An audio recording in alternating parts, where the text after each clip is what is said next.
My girlfriend betrayed me with the man I once exposed for fraud, then they came for my life savings. So I made one move, destroyed everything they built. I'm Carter, a 30-year-old guy living in a mid-sized city. I work as a financial analyst. It's not the most exciting job in the world, but it pays well and gives me a sense of security. Over the years, I've managed to save up a decent amount of money. Nothing extravagant, just enough to feel like I've got my life together. Growing up, money was always tight in my family, so having a safety net has been a priority for me. For about a year now, I've been dating Brielle. She's 28 and has this vibrant, fun personality that drew me in right away. She always seemed like the kind of person who could walk into a room and make it a party, even if there were only 3 people there. Brielle told me she worked as a freelance graphic designer, which sounded cool. I didn't really ask for details. It wasn't like I needed a rundown of her day-to-day life. Things were great at first. We had fun together, and she seemed genuinely supportive of my work and goals. She wasn't materialistic or flashy, at least not on the surface. She didn't demand fancy gifts or expect over-the-top dates. It felt like we were on the same page, or at least close enough that it didn't matter. Then, a couple of months ago, things started to feel different. It was a random Tuesday morning, and I was in the kitchen making coffee like usual. Brielle walked in, leaned against the counter, and casually brought up my savings. "You know, your savings could really help us both level up," she said. I chuckled, thinking she was joking. I didn't know why she was suddenly thinking about my savings, but when I looked at her, she wasn't laughing. Her face was serious, like she had just suggested the most reasonable idea in the world. "I'm serious, Carter. If we're really committed, why not combine our finances?" I didn't know what to say. I just stood there for a second, staring at her. We weren't living together, we weren't engaged, and marriage hadn't even come up. Combined finances? It felt so sudden. So I asked, "What do you mean by that?" Brielle shrugged like it was no big deal. "I just think if we're serious about building a future together, pooling our resources makes sense. We could do so much more together than apart." I told her I wasn't comfortable with that idea. I tried to explain that my savings were something I'd worked hard for, and I wasn't ready to merge them with someone else's, especially when we weren't even living together. Her reaction caught me off guard. She rolled her eyes and said, "Wow, you really don't trust me. Do I have to be your wife for you to trust me?" It wasn't like I'd accused her of anything, I just didn't think it was the right time to have that kind of conversation. I didn't yell or get defensive. I just calmly explained that I wasn't there yet. But she seemed annoyed, like I had insulted her. "Carter, I'm not asking to drain your account," she said, crossing her arms. "I just think it's weird that you're so protective of it. If we're building a future, what's the point of keeping things separate?" I didn't want to argue, so I just said, "I hear you, but I'm not comfortable with it right now." She sighed and walked out of the kitchen, muttering something under her breath that I couldn't quite catch. That conversation stuck with me. It wasn't like I thought she was after my money or anything. I mean, I didn't want to think that. But something about the way she brought it up, like it was just assumed we'd pool our finances, didn't sit right with me. Later that day, I tried to brush it off. Maybe I'd overreacted. People talk about money in relationships all the time. It's normal to have those conversations as things get more serious. But the thing was, Brielle and I hadn't even talked about moving in together, let alone marriage or combining finances. It felt like skipping a bunch of steps. Still, I didn't want to make a big deal out of it. Relationships take work, and I figured this was just one of those awkward topics you have to navigate. So I decided to let it go. But the next day, things felt off. Brielle wasn't acting upset or anything. If anything, she was more affectionate than usual. She made breakfast, something she didn't normally do, and was all smiles. I chalked it up to her trying to smooth things over after our talk in the kitchen. But then she said, "I was thinking about what we talked about yesterday, and I really think you should reconsider. It's not like I'm asking for everything." I sighed and put my fork down. "Brielle, it's not about you asking for everything. It's just, I'm not ready to make that kind of change." She gave me this look, like she couldn't believe what she was hearing. "So what, you don't see us having a future?" That question hit me harder than I expected. It wasn't that I didn't see a future with her. I wouldn't have dated her for a year if I didn't think we had potential. But tying finances together felt like a completely different level of commitment, one we hadn't even talked about. "It's not about that," I said carefully. "It's about timing. I'm not ready for that yet." Brielle didn't say anything for a moment, then she nodded, grabbed her plate, and walked into the living room without another word. For the next few weeks, things between Brielle and me started to shift in ways I couldn't quite put my finger on. It wasn't outright fights or cold shoulders, but little moments that felt off. She kept bringing up my savings, but it wasn't like she sat me down for another serious talk. Instead, she dropped comments here and there, always in this casual tone, like she was testing the waters. One evening, we were scrolling through Netflix, trying to pick a movie. Brielle saw a travel documentary and said, "Wouldn't it be amazing to just take a month off and explore Europe? Like stay in boutique hotels, eat at Michelin-starred places, the works."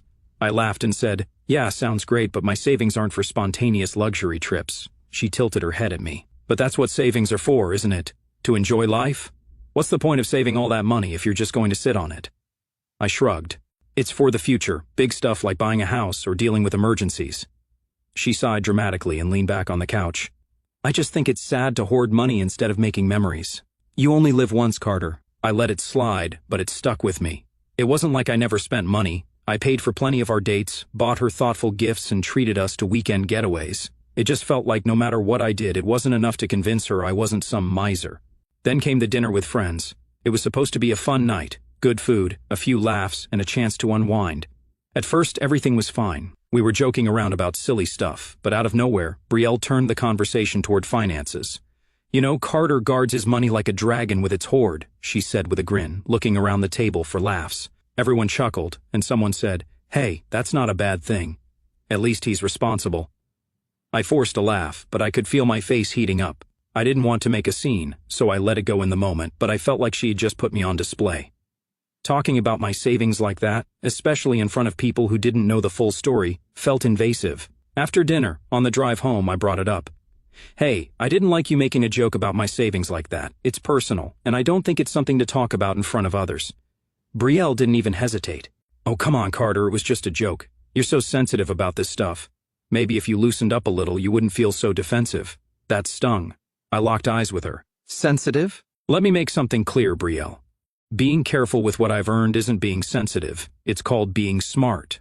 If you think mocking me in front of my friends is some kind of joke, then maybe you're the one who needs to reevaluate what respect looks like." She froze for a moment, clearly caught off guard by my tone. She didn't have anything to say, and we both stayed silent all the way back home. By this point, I started noticing other things that didn't sit right. Brielle was on her phone constantly, which wasn't unusual, but what caught my attention was how she acted when I was nearby. If I walked into the room while she was texting, she'd quickly lock her screen or flip the phone over. I thought she was feeling down after our last conversation. One night, I casually asked, "Who are you always texting?" She glanced up. "Just friends. You know how group chats are, constant updates about nothing." I nodded, pretending to buy it, but it didn't feel like the whole truth. There were also her work calls. Brielle had always said she was a freelance graphic designer, but I never saw her actually working. No sketches, no drafts, no client meetings over Zoom. She'd just tell me she had a call, grab her headphones, and step outside. When she came back, she'd act like nothing had happened. I tried to give her the benefit of the doubt, but as the days went on, the strange behavior piled up. One evening, we were supposed to have dinner together, but Brielle texted me last minute, saying she had a big client meeting and couldn't make it. I told her no problem and decided to pick up takeout instead of cooking. As I was driving home, I passed a small cafe near our place and happened to glance inside. There she was, sitting at a table with some guy I didn't recognize. They were leaning in close, talking like they were deep in conversation. It wasn't like they were holding hands or anything, but the sight of them together felt weird. I parked the car and sat there for a minute, trying to figure out what to do. Should I go in and say hi? Should I ask her about it later? I didn't want to jump to conclusions, so I drove home and waited for her to get back. When she finally came home, she was all smiles, talking about how productive her meeting was. I asked how'd it go. "Great," she said. "The client loved my ideas. I think they're going to sign a long-term contract." "Who was the client?" "Oh, just someone I've been working with for a while. Nothing exciting," she said, brushing it off. I didn't push, but I couldn't shake the image of her sitting with that guy at the cafe. Who was he? Why hadn't she mentioned him? A few days later, I decided to casually bring it up. We were watching TV, and during a commercial break I said, "Hey, I saw you at that cafe the other night. Who were you meeting with?" Her expression didn't change, but there was the tiniest pause before she said, "Oh, that was a coworker. Sometimes it's just easier to meet in person than do everything online." It sounded reasonable enough, but something about the way she said it felt rehearsed, like she'd been waiting for me to ask. I let it go, but the pieces weren't adding up, and I was starting to wonder if I'd missed something big. I tried to focus on work and let the weird feelings slide, but then something happened that I couldn't ignore. A random email landed in my inbox. It was late on a Tuesday, and I was going through my work emails when I noticed one that stood out. The subject line read, "Follow up on overdue account." At first I thought it was spam, but as I skimmed the message, I realized it was addressed to Brielle. It mentioned an overdue balance from a project she was supposedly involved in, and the sender seemed to think I was her. Confused, I read it again. The email didn't come from a big-name company, just some generic-sounding business. Still, it raised a question. Why would someone send me an email meant for Brielle? More importantly, why was there an overdue account tied to her name? She'd always said her freelance work was stable, and she never talked about struggling with payments. I debated whether to bring it up with her, but something told me to dig a little before saying anything. So I replied to the email, pretending to be her. I wrote, "Hi, could you provide more details about the account and the balance? Thanks." Within an hour, I got a response. The sender attached an invoice listing the balance, and included a note about how they'd been trying to reach Brielle for weeks. At the bottom of the invoice, I saw a contact name, Jake Matthews. The name unlocked a core memory I hadn't revisited in years, one that came rushing back with all the bitterness and tension I'd felt at the time. Jake wasn't just a former colleague, he was the embodiment of one of the ugliest chapters in my career. Years ago, Jake worked at my company, and I'd uncovered that he'd been falsifying expense reports, stealing thousands over several months. At first, it didn't seem possible. Jake was charismatic, the guy everyone liked, someone who could spin a story so well it felt like the truth. But the numbers didn't lie. When I confronted him during the investigation, the friendly mask fell away, replaced by hostility and venom. "You've been gunning for me from the start," Jake snapped in that meeting. "You're the problem, not me." His words echoed in my head for weeks afterward, his anger radiating as though I had destroyed his life on purpose. The investigation was airtight, and HR fired him the same day. But Jake didn't go quietly. As security escorted him out, he stopped in front of me, locking eyes with a glare I still couldn't forget. "You think you've won? You're going to regret this." I'd tried to dismiss his threat as desperate anger, but deep down, it unsettled me. Jake's belief that I'd singled him out and ruined him wasn't just an excuse. It was something he'd held on to, probably for years. Seeing his name on that invoice now, it was clear the resentment hadn't faded. I felt a mix of unease and anger. Jake had been the one stealing, lying, and betraying the company's trust, but in his mind, I was the villain. He had always been smug, manipulative, and convinced of his own victimhood. But now, after all these years, it seemed he'd found a way to step back into my life. This wasn't just bad luck. Jake Matthews wasn't done with me, and knowing him, this was only the beginning. But why was his name on an invoice tied to Brielle? For the rest of the night, I couldn't focus on anything else. I wanted to believe it was some weird coincidence, but the more I thought about it, the less sense it made. Brielle had never mentioned knowing Jake. As far as I knew, their worlds shouldn't have overlapped at all.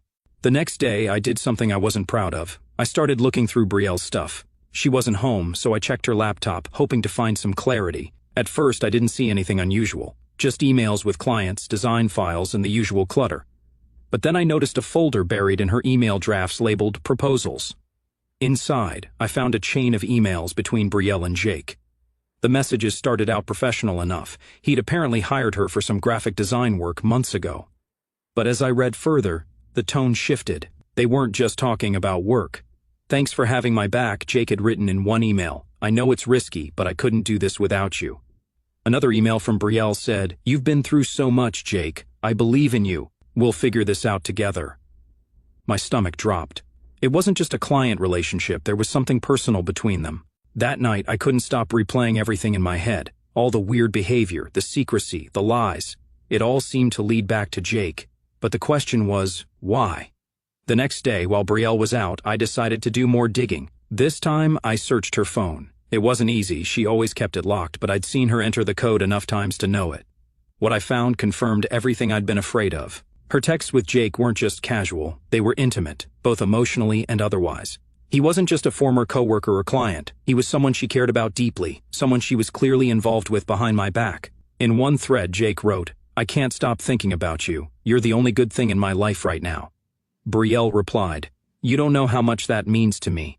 I feel the same way, Jake. I just need a little more time, and we'll figure this out." Another message from Jake read, "Does he even notice how distant you've been? You should be here with me, not wasting your time with him." Her response, "I know. I hate lying, but it'll all be worth it soon. I'm doing this for us." She wasn't just betraying me, she was fully invested in him, emotionally and physically. And to make it worse, Jake was married. He was running this whole scam on me while still playing husband at home. I sat on the couch, gripping my phone so hard I thought it might crack. The text stared back at me, every word igniting a fire in my chest.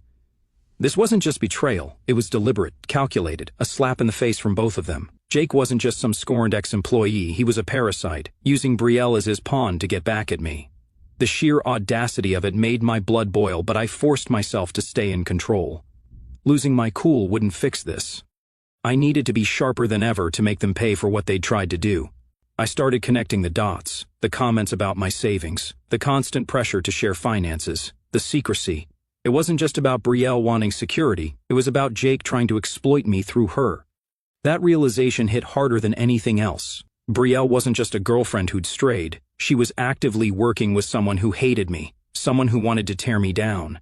When Brielle came home that evening, I could barely look at her. She walked in, smiling like nothing was wrong, and said, "Hey, how was your day?" I forced a smile and said, "Fine, how was yours?" "Busy," she said, kicking off her shoes. "Lots of work stuff, you know how it is." I nodded, biting back the urge to confront her right then and there. I wasn't ready yet. I needed time to figure out my next move. That night, my mind raced with questions. How long had this been going on? How much had she told Jake about me? And most importantly, what was their endgame? But I knew one thing for sure, I couldn't let this slide. The next morning, I had a plan. I wasn't going to let them play me any longer. It was time to take control of the situation and find out exactly how deep this betrayal went. I woke up early, still running through the texts and emails I'd uncovered. Brielle was asleep beside me, completely unaware that I knew everything. It wasn't just her betrayal, it was the fact that she'd teamed up with, of all people, Jake, a guy whose sole goal seemed to be ruining me. I needed more details. I wasn't going to confront Brielle until I had the full picture, so I decided to dig deeper. That day at work I started researching Jake. He'd been off my radar for years, but it wasn't hard to find him online. His social media accounts were mostly inactive, but I found a LinkedIn profile that claimed he was a consultant for small businesses. The irony wasn't lost on me. He'd been fired for fraud, and now he was offering advice to others. I noticed he'd listed a few vague projects he'd worked on, and one of them had a familiar name, Brielle's supposed freelance design business. My stomach churned. They weren't even trying to hide their connection. I dug into Jake's history and wasn't surprised by what I found. The guy had been sued twice in the past couple of years for unpaid debts, and he'd been evicted from an apartment just 6 months ago. Classic Jake, always biting off more than he could chew and then crying about how life wasn't fair. It all made sense now. He wasn't just out for revenge, he was flat out broke. And somehow, this idiot had managed to convince Brielle to play along. Maybe he spun her some sob story, or maybe she just fell for his pathetic act. Either way, she threw everything away for a stupid jerk who couldn't even keep his own life together. When I got home that evening, Brielle was already there, lounging on the couch with her phone. She looked up and smiled like everything was normal. "Hey babe," she said. "How was work?" "Busy," I replied, trying to keep the peace. "How about you?" "Oh, same old," she said, shrugging. "Just trying to keep up with client demands." I nodded, biting back the urge to call her out right then and there. Instead, I said, "You've been working a lot with that guy Jake, right?" Her expression changed. "Yeah, a little. Why?" "Just curious," I said, keeping my tone casual. "What's he like?" She hesitated for a fraction of a second before replying, "He's fine. A little intense sometimes, but that's how creative people are." I pretended to accept her answer. Inside, I was boiling. She was lying to my face, and I didn't know whether to be more angry or disappointed. The next morning, I decided to test the waters. I casually mentioned that I'd been thinking about consolidating some of my accounts, just to see how Brielle would react. Her eyes lit up immediately. "That's a great idea," she said, a little too enthusiastically. "It's always good to have everything in one place. Makes it easier to manage." I nodded, keeping my face neutral. "Yeah, I might even open a joint account at some point, for shared expenses." Brielle's smile widened. "That makes so much sense." Honestly, I think it's the kind of step that shows commitment. Like, it's not just about money, it's about building something together. I felt disgusted. She was practically salivating at the idea, completely unaware that I was testing her. Over the next few days, I started putting more pieces together. I reached out to a friend who worked in private investigation, not for anything formal, just some advice. I told him about Jake and Brielle without giving too many personal details. My friend didn't hesitate. If this guy's got a history of fraud, he's probably already planning his next move. People like that don't stop, they just get more creative. He suggested I monitor my accounts closely and look for any signs of unauthorized activity. He also recommended documenting everything I'd found so far just in case things escalated. That evening, I went through every financial account I had, checking for anything unusual. Thankfully, everything was still secure for now, but I couldn't shake the feeling that I was on borrowed time. I also started keeping a record of everything Brielle did that seemed suspicious. Every time she left the house without explanation. Every time she locked her phone when I walked into the room. It all went into a notebook. I knew I couldn't keep this up forever. Eventually, I'd have to confront her, but I wanted to be prepared. I wasn't just dealing with Brielle, I was dealing with Jake, and I had no idea what he was capable of. So, a few nights later, I had my moment. Brielle came home from one of her work meetings, smiling as she put her bag down.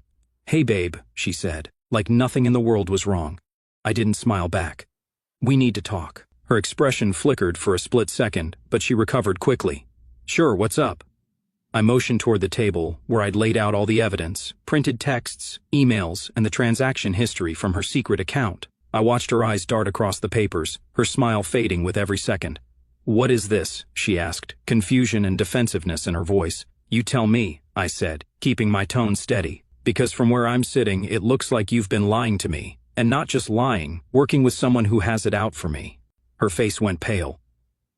"Carter, I didn't let her finish. Don't even try to deny it. I know about Jake, I know about the payments, the texts, the emails, I know everything." She looked genuinely panicked. "It's not what you think," she stammered. "I can explain." "Then start explaining," I said, folding my arms. She sat down, her hands shaking. "Jake reached out to me a few months ago. He said you ruined his life, got him fired, blacklisted. He was desperate, Carter. He needed help." I leaned forward. "So you decided to help him scam me? That's why you were asking for my savings? You thought that was the solution?" "No," she said quickly. "It wasn't like that. At first, he just wanted advice, someone to talk to. But then, I don't know, it got complicated. He convinced me you were this heartless guy who didn't care about anyone but yourself. He said he needed to get back on his feet, and you believed him?" I cut in. "You believed a guy who committed fraud over me? The person you were supposed to care about?" Tears welled up in her eyes. "I didn't mean for it to go this far. I didn't think he'd actually what?" I snapped. "Use you to manipulate me? Because that's exactly what happened, and you let it happen." The conversation spiraled from there. Brielle kept trying to defend herself, saying she'd been manipulated and didn't realize how deep it would go. But the more she talked, the clearer it became that she wasn't as innocent as she wanted me to believe. She knew what Jake was doing, and she went along with it anyway. At one point, she tried to flip the script. "You've been so closed off, Carter. You never trusted me enough to share anything about your life. Maybe if you'd been more open, I wouldn't have felt the need to help him." I couldn't believe what I was hearing. I leaned back in my chair, crossed my arms, and smirked. "So let me get this straight. You're blaming me for protecting my own money? That's your defense?" I let out a dry laugh. "You've got some nerve, Brielle." Her face crumbled, and the waterworks started, full-on dramatic sobbing, the kind of performance that might have worked on me a year ago. But now, it was just noise. "Save the tears," I said, standing up and pointing toward the bedroom. "Pack your things. You made your choice the moment you sided with Jake. Now you can deal with the fallout. I'm done." She dropped to her knees. "Carter, please, I made a mistake. I love you. I didn't mean to hurt you." I looked down at her, unimpressed. "If you loved me, you wouldn't have lied to my face for months. You wouldn't have schemed with another man to try to rob me blind. That's not love, Brielle. That's betrayal, and I don't forgive betrayal." She tried to argue, but I cut her off with a sharp wave of my hand. "Don't waste my time. Pack your bags and go." It took her forever to gather her things, mostly because she kept stopping to beg me to reconsider. I didn't move an inch. I watched her like a hawk. Every excuse, every apology, every tear. None of it fazed me. When she finally reached the door, she turned back, her voice trembling. "You'll regret this," she said, trying to sound strong but failing miserably. "You'll realize I was just trying to help." I let out a low chuckle and leaned against the frame. "The only thing I regret is not seeing through you sooner." Then I swung the door shut and locked it without another word. That was it. Done. No hesitation, no second guessing. She was gone, and I felt nothing but relief. With Brielle out of my way, I turned my attention to Jake.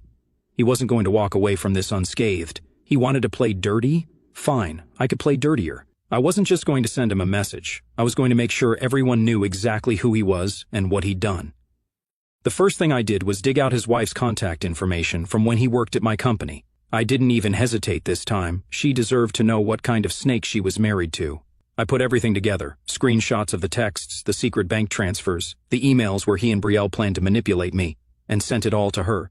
No sugarcoating, no softening the blow, just the cold, hard truth. Within 2 days, I got a reply. It wasn't long, but it hit hard. "Thank you for this. I've suspected for a while, but now I know for sure. He won't get away with this." That was all she needed to say.